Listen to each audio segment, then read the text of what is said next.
বটবেলের মহাযাত্রা। লোকটা সারা জীবনে টাকা কামিয়েছ অগাধ, কখনো সেটা সৌভাগ্যবশত, কখনো বা দুর্ভাগ্যক্রমে।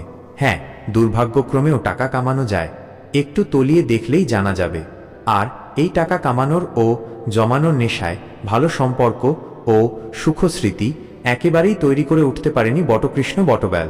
সে সুযোগ এ জীবনে উনি আর পাবেনও না, কারণ সামনের শনিবার ওনার শ্রাদ্ধ। হ্যাঁ, সব মৃত্যুই দুঃখের, কিন্তু বেদনার নয়। যে মৃত্যুতে ভালো সম্পর্ক ও সুখস্মৃতিরও মৃত্যু ঘটে শরীরের সাথে সাথে, সেই মৃত্যুই কেবল বেদনার। আর তাই বোধ হয় বটকৃষ্ণ বটবেলের মহাযাত্রার পথে লৌকিক বিধিমতো বল হরি হরি বল ধ্বনি থাকলেও ছিল না কোনো বুকফাটা রোদনের ধ্বনি।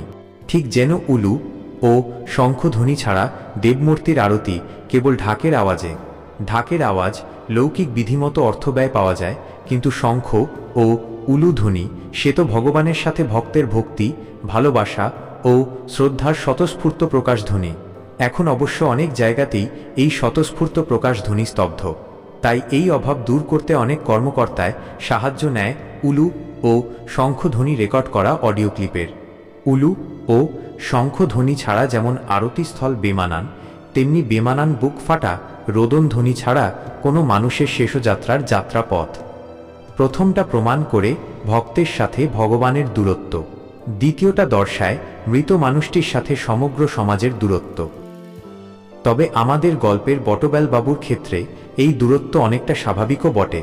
যে মানুষটা সারা জীবন সমাজের সাথে দূরত্ব রেখে গেল, সমাজ কিভাবে তার শেষ দিনে গভীর নৈকট্য গড়ে তুলবে, কেবল কিঞ্চিত লৌকিক কর্তব্যটুকু পালন ছাড়া? তবে এক্ষেত্রে যদি যুগোপযোগী টেকনোলজির সাহায্য নেওয়া যায়, তবে ছবিটা অন্যরকম হতে পারে। বল হরি হরি বল রোল তুলে এগিয়ে চলেছে বটবেলের মহাযাত্রা।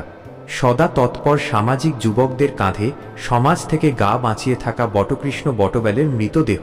পেছন পেছন ধাওয়া করে আসছে বুক ফাটা কান্নার শব্দ। এহেন বটকৃষ্ণ বটবেলের মৃত্যুতে কে কাঁদে এমন বুক ফাটা কান্না?